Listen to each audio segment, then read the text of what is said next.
Bonsoir, cette vidéo est un petit complément au TD de vendredi dernier en intégration et probabilité. On avait démontré que la somme de deux fonctions intégrables à valeur dans R bar, si cette somme est bien définie sur tout point de l'ensemble X, était intégrable et que, comme prévu, l'intégrale de la somme était égale à la somme des intégrales. Et il nous restait à montrer que la multiplication d'une fonction L1, donc d'une fonction intégrable sur xt avec la mesure mu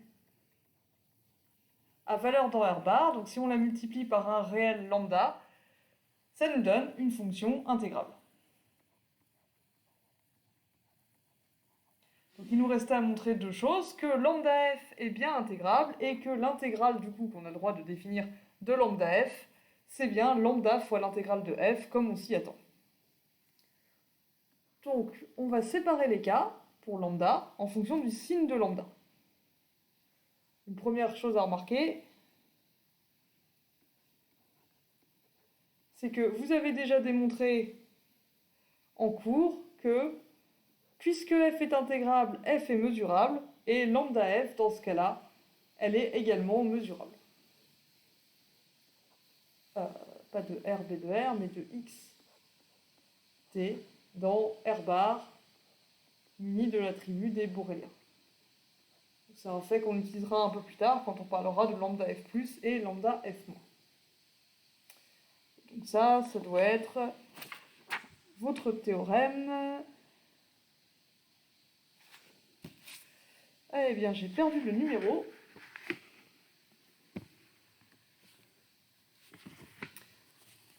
J'ai perdu le numéro, mais c'était un des premiers théorèmes que vous avez dû voir dans le chapitre sur les fonctions mesurables à valeur dans R bar. Donc, séparons les cas selon le signe de lambda. Et il y a un premier cas qui n'est pas très difficile, c'est si lambda égale 0. Alors, lambda f est la fonction nulle. Et la fonction nulle, elle est bel et bien intégrable, c'est une fonction constante de toute façon.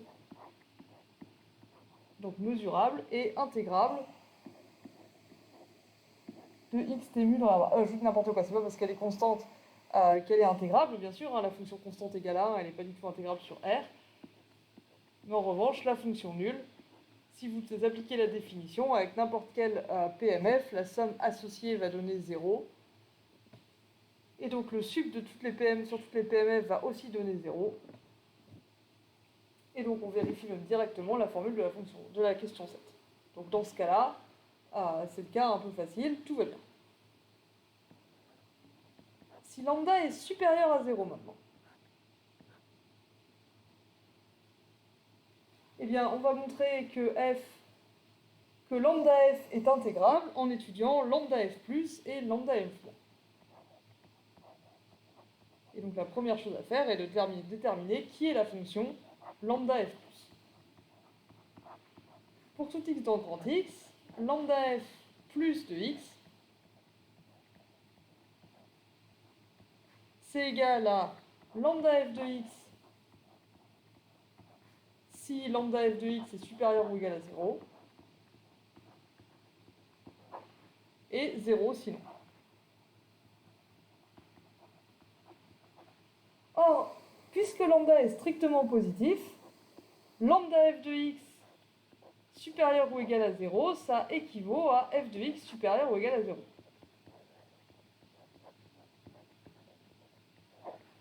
Ces deux propositions, dans le cas où lambda est supérieur à 0, ces deux trucs-là sont équivalents.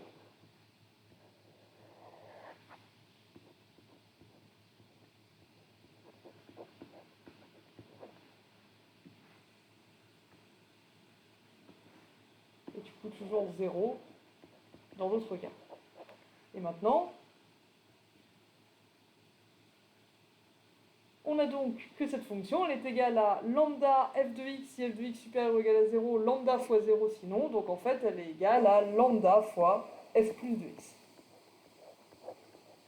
Le plus ici ne porte que sur f, n'est-ce pas? Et de même, ce que l'on peut obtenir par exactement le même raisonnement, c'est que si vous vous intéressez à lambda f-, ça va vous donner moins lambda f de x si lambda f de x est inférieur ou égal à 0, 0 sinon, et lambda f de x est inférieur ou égal à 0 si et seulement si f de x est inférieur ou égal à 0, et du coup vous avez lambda fois moins f de x si f de x est inférieur ou égal à 0, lambda fois 0 sinon. Donc dans tous les cas, cette fonction est égale à lambda fois f moins de x. Du coup, si vous calculez l'intégrale supérieure de lambda f plus, de lambda f le tout plus, par rapport à la mesure mu, ça c'est égal à l'intégrale supérieure de lambda f plus d mu. Et vous avez vu, au théorème, alors chez moi c'est le 4.2.1 petit i,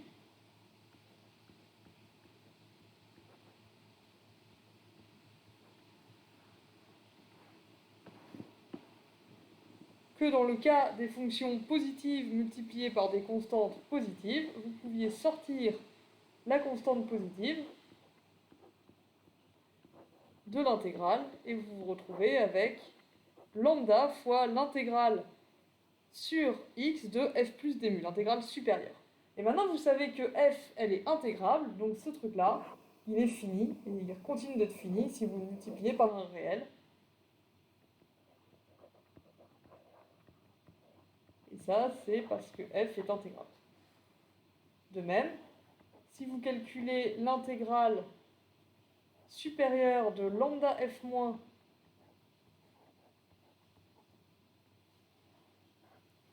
lambda f tout moins, pardon, sur grand X, l'intégrale supérieure, disais-je, on vient d'obtenir que la fonction lambda f moins, c'est lambda fois f moins.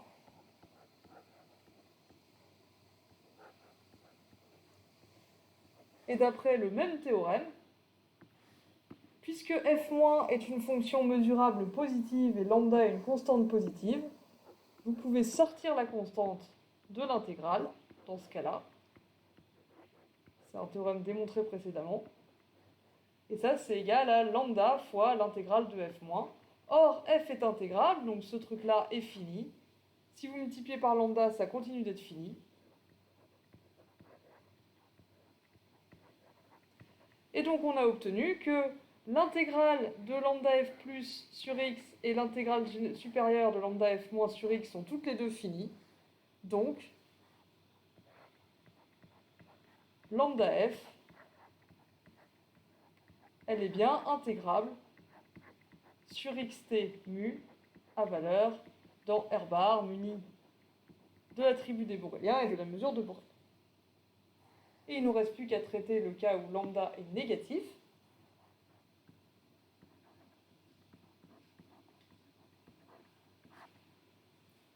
Si lambda est inférieur à 0, de même, on va déterminer les fonctions lambda f plus et lambda f moins. Qu'est-ce que c'est du coup lambda f plus de x? C'est la fonction qui est égale à lambda f de x si lambda f de x est supérieur ou égal à 0. 0 sinon. Et maintenant, quand est-ce que lambda f de x est supérieur ou égal à 0? Puisque lambda est strictement négatif,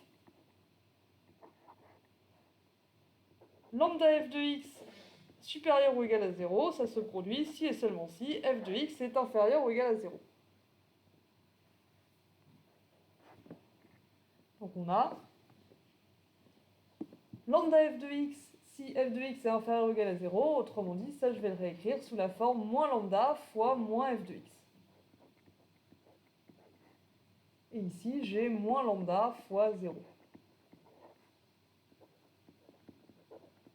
Mais la fonction qui est égale à moins f de x si f de x est négatif et 0 sinon, c'est justement la fonction f-. Donc en fait, dans tous les cas, lambda f plus de x est égal à moins lambda fois f moins de x. Et d'autre part, si on s'intéresse à lambda f le tout moins de x, c'est la fonction qui est égale à moins lambda f de x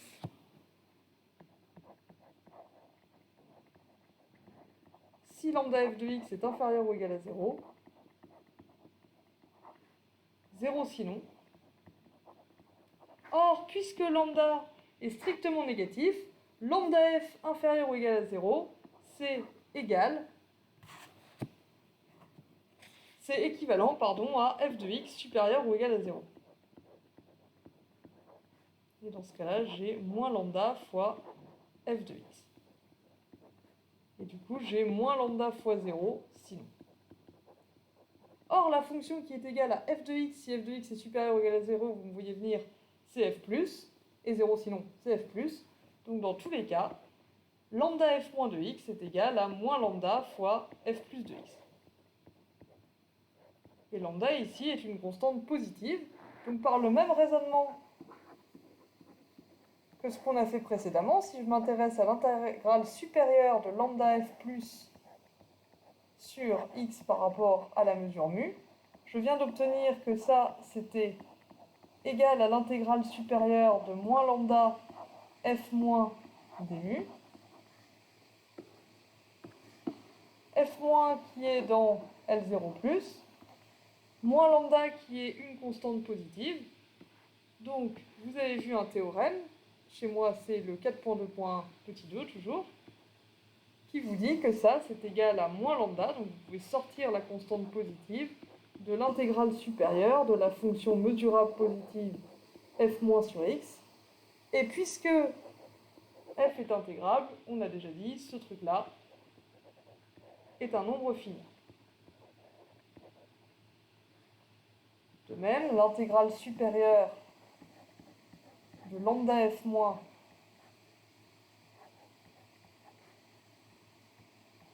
sur x, c'est égal, on vient de le dire, à l'intégrale supérieure de moins lambda fois f plus. Et comme précédemment, puisque moins lambda est une constante positive et f plus est une fonction mesurable positive, d'après le théorème 4.2.1 petit 2 qui nous a déjà servi juste avant, on peut sortir le moins lambda de l'intégrale supérieure, et il nous reste intégrale supérieure de f plus sur x, qui est un nombre fini, puisque f est intégrable, et c'est toujours un nombre fini si on multiplie par lambda, par moins lambda. Donc, dans ce cas-là aussi, lambda f est intégrable. On a donc bien montré que pour tout lambda dans R et pour toute fonction f intégrable sur xt mu à valeur dans R bar, où R bar est toujours implicitement muni de l'attribut des Boreliens et de la mesure de Borel,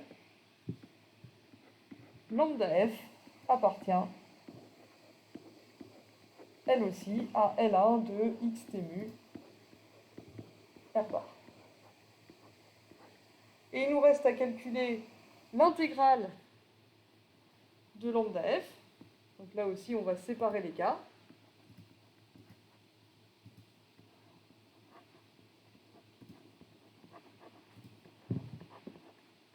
Calculer l'intégrale de lambda f sur x.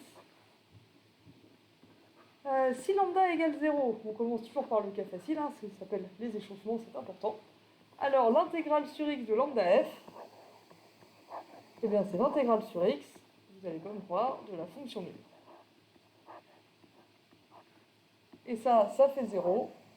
Et 0, on peut l'écrire d'une façon compliquée, qui est 0 fois l'intégrale de f sur x. On sait que ça existe, puisque f est intégrable. Donc on a bien intégrale de lambda f, c'est lambda fois intégrale de f.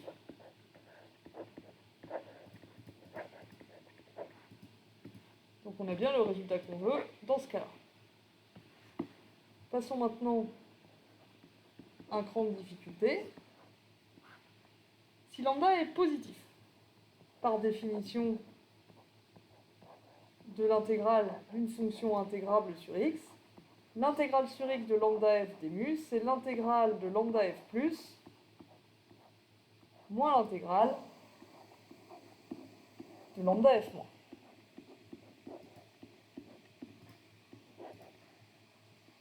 Or, on a calculé juste avant que l'intégrale de lambda f plus, en fait, c'était lambda fois l'intégrale de f plus, et que l'intégrale de f lambda f moins, c'était lambda fois l'intégrale de f moins. Du coup, ça c'est lambda fois, si je mets lambda en facteur, j'obtiens l'intégrale de f plus moins l'intégrale de f moins.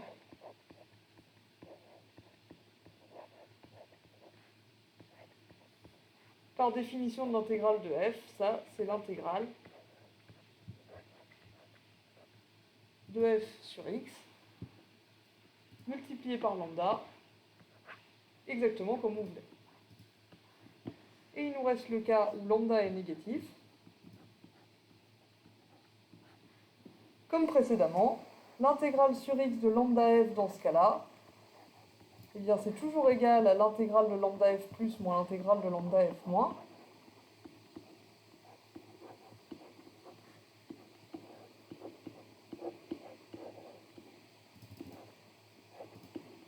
Le plus ici est en dehors de la parenthèse, décidément. C'est l'erreur du jour, j'arrive pas de la faire.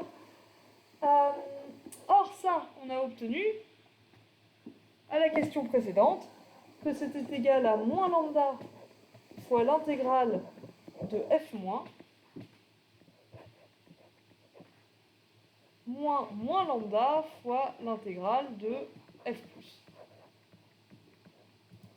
Après les calculs qu'on a fait à la question précédente. Et du coup, si je mets lambda en facteur, je me retrouve avec lambda facteur de intégrale sur x de f moins l'intégrale sur x de f moins, pardon, moins l'intégrale sur x de f plus, autrement dit plus l'intégrale sur x de f plus. Et là, vous voyez, par commutativité de l'addition, que c'est quand même bien pratique ce truc-là, on n'a pas assez souvent de gratitude pour la commutativité de l'addition. Et donc, ce truc-là, blague à part, c'est lambda fois l'intégrale de f sur x, encore une fois, comme on souhaitait. Donc on a bien, pour n'importe quel lambda, l'intégrale de lambda f, c'est lambda fois l'intégrale de f. Un résultat qui, je le crains, ne vous surprendra pas et a donc peu de chances d'atterrir dans les trendings de YouTube. Du coup, mettez quand même des pouces bleus, des commentaires, tout ça. Il est tard, n'est-ce pas? Bonne soirée et à la vendredi prochain.